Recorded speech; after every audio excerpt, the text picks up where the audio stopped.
여러분, 안녕하세요. 오늘의 말씀의 밤 시작하도록 하겠습니다. 얼마 후, 밀을 수확할 무렵이었다. 삼손은 염소 새끼 한 마리를 가지고 처갓집으로 내려갔다. 삼손이 자기 아내의 방으로 들어가겠다고 하자 장인이 그를 가로막고 나섰다. 자네가 내 딸을 꼴도 보기 싫어하는 것 같아서 내가 자네 친구에게 시집을 보내버렸네. 사실은 그 아이의 동생이 더 예쁘니 그 아이를 아내로 삼게.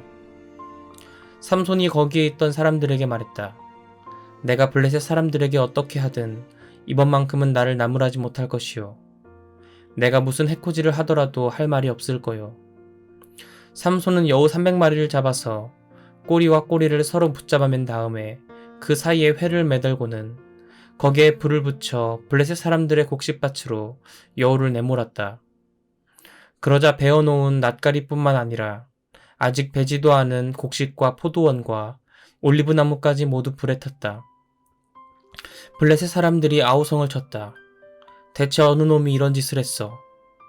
결국 그들은 딥나 사람, 곧 삼손의 장인이 삼손의 아내를 그의 친구에게 주어버린 것에 대해서 삼손이 분풀이로 저지른 짓임을 알게 되었다.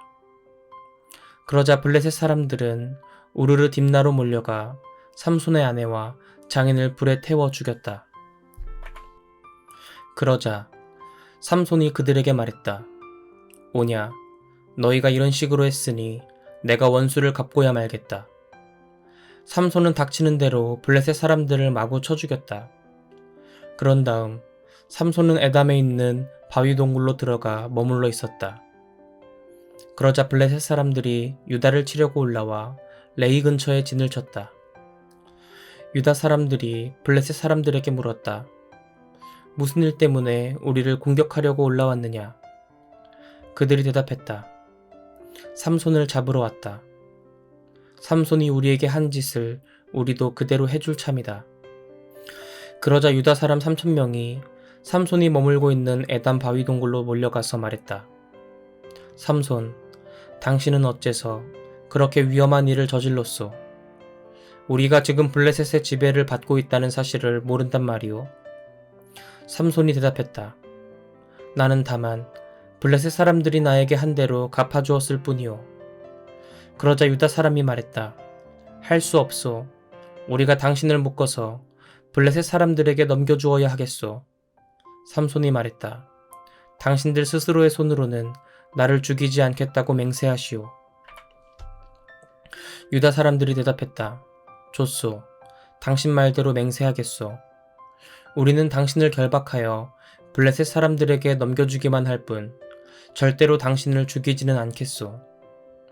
그들은 새로 꼰 동아줄 2개로 삼손을 꽁꽁 묶어 바위 동굴에서 끌어냈다. 삼손이 레이에 다다르자 블레셋 진영에서는 환호성을 지르며 삼손에게 다가왔다. 그때 하나님의 영이 삼손을 강력하게 휘감았다. 그러자 삼손을 올가매고 있던 동아줄이 불에 타다 남은 시로라기 같이 맥없이 끊어졌다. 마침 삼손은 싱싱한 당나귀 턱뼈 하나가 있는 것을 보고는 그것을 집어들고 그것으로 블레셋 사람을 무려 1,000명이나 때려 죽였다. 그리고 삼손은 이렇게 외쳤다. 당나귀 턱뼈 하나로 무더기에 무더기를 쌓았다. 당나귀 턱뼈 하나로 1,000명을 쳐 죽였다. 이렇게 외친 후 삼손은 손에 든 당나귀 턱뼈를 획 내던졌다. 그리고 그곳을 라맛 레이라고 불렀다. 당나귀 턱뼈의 언덕이란 뜻이다. 삼손은 심히 목이 말랐다. 그래서 주께 호소했다. 주께서는 당신의 종에게 큰 승리를 거두게 하셨습니다. 하지만 지금 제가 목말라 죽을 지경입니다. 이러다가는 할례 받지 못한 자들에게 붙잡히고 말겠습니다. 그러자 하나님께서 레이의 우묵하게 들어간 곳을 터뜨려 물이 솟아나게 해주셨다. 삼손은 그 물을 마시고 기운을 차렸다. 그리고 그 샘을 에낙고레라고 불렀다. 부르짖는 자의 샘이란 뜻이다. 그 샘은 오늘날까지도 레히에 남아있다. 블레셋 사람들이 이스라엘 땅을 지배하는 동안 삼손은 사사로서 20년간 이스라엘을 이끌었다. 어느 날 삼손은 블레셋 성읍인 가사로 내려갔다. 그는 거기에서 한 창녀를 만나 그녀의 집에서 하룻밤을 보냈다. 가사 사람들은 삼손이 왔다는 말을 듣고 그가 잠들어 있는 집을 에워싸고 밤새도록 성문을 지켰다. 밤 동안 지키고 있다가 날이 새자마자 삼손을 붙잡아 죽일 요량이었다. 그러나 삼손은 한밤중에 자리에서 일어났다. 그는 성문으로 가서 성문 문짝을 붙들고 두 문설주를 빗장과 함께 뽑아서 어깨에 둘러매고는 헤브론 맞은편에 있는 산 꼭대기로 올라가서 거기에다 버렸다. 그런 일이 있은 뒤 삼손은 소렉 골짜기에 사는 들릴라라고 하는 한 블레셋 여인을 사랑하게 되었다. 블레셋의 지도자들이 들릴라에게 찾아와서 말했다. 내가 삼손을 꾀어서 삼손의 무시무시한 힘이 어디에서 나오는지 알아내도록 해라. 어떻게 해야 삼손을 꼼짝 못하게 붙잡을 수 있는지 꼭 좀 알아내다오. 그 방법을 알려준다면 우리 모두가 각자 내게 은 1100세겔씩을 주겠다. 그러자 들릴라는 삼손을 붙잡고 애원했다. 당신의 무시무시한 힘은 도대체 어디서 나오는 거죠? 어떻게 해야 당신을 꽁꽁 묶어서 힘을 못쓰게 할 수가 있는 거죠? 삼손이 대답했다. 궁금하오? 마르지 않은 푸른 칠렁쿨 7가닥으로 나를 묶으면 나도 힘이 빠져서 보통 사람과 똑같아진다오. 블레셋 지도자들은 즉시 들릴라에게 마르지 않은 푸른 칠렁쿨 7가닥을 가져다 주었고 들릴라는 그것으로써 삼손을 꽁꽁 묶었다. 그런 후 들릴라는 자신의 방에 사람들을 숨겨놓고는 삼손에게 외쳤다. 삼손, 블레셋 사람들이 당신을 잡으러 왔어요. 그 소리에 삼손이 벌떡 일어나서 힘을 쓰자 그를 묶었던 칠렁쿨이 마치 타다 남은 실오라기처럼 맥없이 끊어져 버렸다. 블레셋 사람들은 삼손의 힘이 어디서 솟아나는지 그 비밀을 아직 알지 못했다. 들릴라가 삼손을 다그쳤다. 당신은 나를 바보로 만들어 버렸어요. 거짓말을 잘도 해대는군요. 어떻게 해야 당신을 정말로 묶을 수 있죠? 나에게만 일러주세요. 삼손이 대답했다. 한 번도 사용한 일이 없는 새 밧줄로 나를 묶으면 나도 힘이 빠져서 보통 사람과 똑같아진다오. 들릴라는 새 밧줄을 가져와서 삼손을 꽁꽁 묶었다. 그녀는 예전처럼 자신의 방에 사람들을 미리 숨겨놓고는 삼손에게 다급하게 외쳤다. 삼손, 블레셋 사람들이 당신을 잡으러 왔어요. 삼손이 일어나서 힘을 쓰자 이번에도 묶여있던 밧줄이 실오라기처럼 힘없이 끊어져 버렸다. 그러자 들릴라가 삼손에게 말했다. 당신은 지금껏 나를 바보로 만들어 버렸어요. 더 이상 내게 거짓말하지 마세요. 어떻게 해야 당신을 묶을 수 있는지 제발 좀 가르쳐 주세요. 삼손이 대답했다. 내 머리카락을 7가닥으로 꼰 후에 배틀에다 넣고 옷감처럼 짜서 말뚝으로 땅에 박으면 나도 힘이 빠져서 보통 사람과 똑같아진다오. 그래서 들릴라는 삼손이 잠든 사이에 삼손의 머리카락을 꼬아 배틀에 짠 다음 말뚝으로 단단히 고정시켰다. 그러고는 삼손에게 외쳤다. 삼손, 블레셋 사람들이 당신을 잡으러 왔어요. 삼손이 자리에서 벌떡 일어나자 배틀 바디뿐만 아니라 땅에 박혀있던 말뚝까지도 쑥 뽑혀버렸다. 들릴라가 다시 삼손을 졸라댔다. 나를 이토록 믿지 않으면서 어떻게 당신이 나를 사랑한다고 말할 수 있나요? 당신이 나를 바보로 만들어버린 것이 벌써 3번째예요. 당신의 그 무시무시한 힘이 어디서 솟아나는지 왜 나한테까지도 말해주지 않는 거죠? 들릴라는 날이면 날마다 끈질기게 삼손에게 졸라댔다. 삼손은 마음이 괴로워서 죽을 지경이었다. 결국 더 이상 참지 못하고 삼손은 모든 것을 털어놓고 말았다. 사실 나는 태어난 이래 머리카락에 면도칼을 대본 적이 없소. 나는 어머니 뱃속에 있을 때부터 하나님께 바쳐진 나실인이기 때문이요. 그러니까 내 머리털을 싹 밀어버린다면 힘이 다 빠져서 나도 보통 사람처럼 되어버릴 것이요. 삼손의 말을 듣고 들릴라는 이제야 삼손이 진실을 말했다는 것을 알았다. 그녀는 블레셋 지도자들에게 사람을 보내어 말을 전했다. 이번 한 번만 더 올라오세요. 삼손이 진짜로 내게 비밀을 말해주었어요. 그러자 블레셋 지도자들이 약속했던 은을 가지고 올라왔다. 들릴라는 자기 무릎에 삼손을 뉘어 잠들게 한 후 사람을 시켜서 7 가닥으로 따은 삼손의 머리를 싹 밀게 했다. 그러자 삼손의 힘이 그에게서 빠져나갔다. 들릴라가 외쳤다.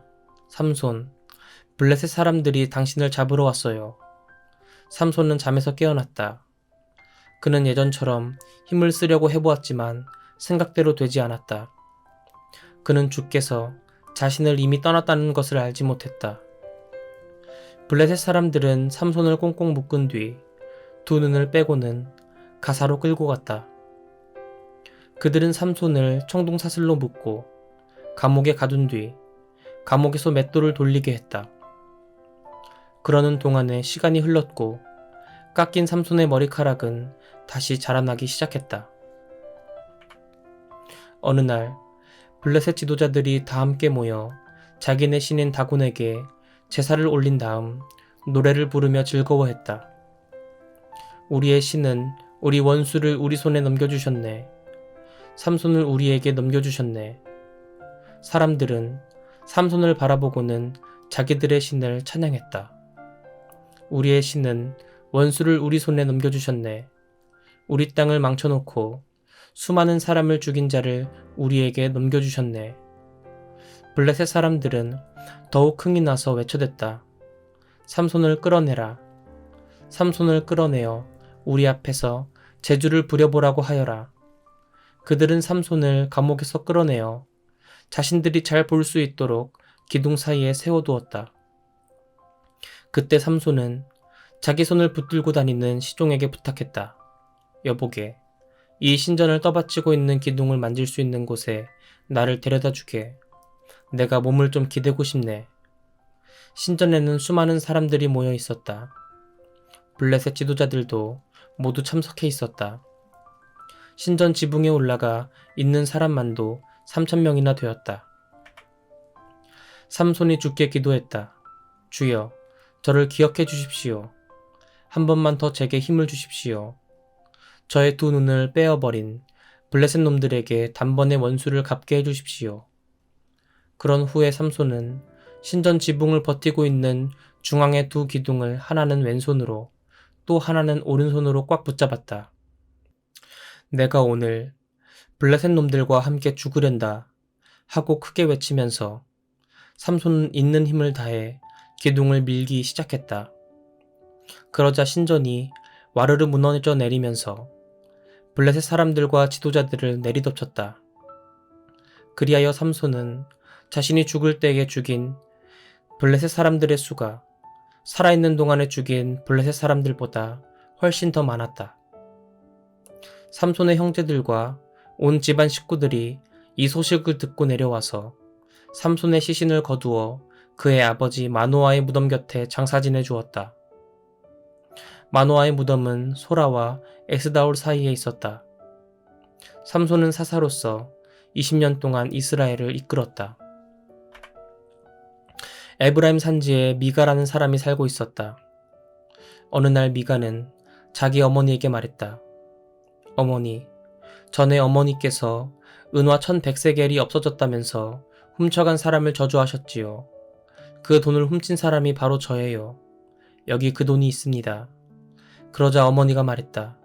아이고 내 아들아, 주께서 내게 복 주실 것이다. 미가가 은화합 1,100세겔을 어머니에게 되돌려드리자 어머니가 말했다.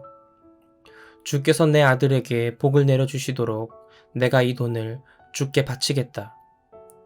나무와 금속으로 신상을 만드는 데에 이 돈을 써야겠다. 결국 너를 위해 쓰는 것이지. 미가의 어머니는 은화 가운데서 200세겔을 은장이에게 갖다 주었다. 은장이는 그 돈으로 나무와 금속을 이용하여 신상을 만들었다. 미가는 그 신상을 가져다가 자기 집에 모셔놓았다. 이제 미가의 집에 성소가 생긴 셈이었다. 또 미가는 에봇과 드라빔을 만들고 자기 아들 가운데서 한 명을 뽑아서 제사장의 일을 보게 했다. 당시 이스라엘에는 아직 왕이 없을 때여서 모두가 자기들 좋을 대로 행했다. 그 무렵 유다지파 베들레헴 출신인 한 젊은 레위인이 유다 땅에 살고 있었다. 그는 자기 고향인 유다 베들레헴을 떠나 살 곳을 찾으러 두루 돌아다니다가 에브라임 산악지대에 있는 미가의 집에까지 오게 되었다. 미가가 그 사람에게 물었다. 그대는 어디에서 왔소? 그 젊은이가 대답했다. 예, 저는 유다지파 베들레헴 출신의 레위인으로 지금 머물 곳을 찾아 두루 여행하고 있는 중입니다. 그러자 미가가 그 젊은이에게 말했다. 그렇다면 우리 집에서 저와 함께 사십시다. 어른으로 모실 테니 우리 집의 제사장이 되어 주십시오. 그러면 제가 해마다 은 10세겔을 드리고 입을 것과 먹을 것도 다 챙겨드리겠습니다. 좋소. 그렇게 하십시다. 레위인은 흔쾌히 승낙했다. 미가는 그 젊은이를 친자식처럼 아껴주었다. 미가는 그 레위인을 제사장으로 삼고 자기 집에서 함께 살게 했다. 미가는 레위인을 집 제사장으로 삼았으니 주께서 틀림없이 자기 집에 큰 복을 내리실 것이라고 생각했다. 당시에 이스라엘에는 왕이 없었다. 그리고 단 지파는 아직도 자신들이 살아갈 땅을 차지하지 못했기 때문에 정착할 땅을 찾고 있었다. 단 지파 사람들은 소라와 에스다올에서 용사 5명을 뽑아서 땅을 정찰하게 했다. 그들은 저마다 자기 씨족을 대표하는 사람들이었다. 정찰병들은 에브라임 산악지대를 두루 돌아다니다가 미가의 집에 이르러 그곳에서 밤을 보내게 되었다.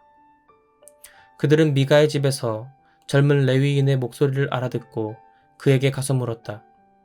어떻게 해서 여기까지 오게 되었소? 여기서는 무얼 하고 있는 거요? 무엇 때문에 여기에 있는 거요? 그 레위인 젊은이가 대답했다. 이 집 주인 덕분이지요.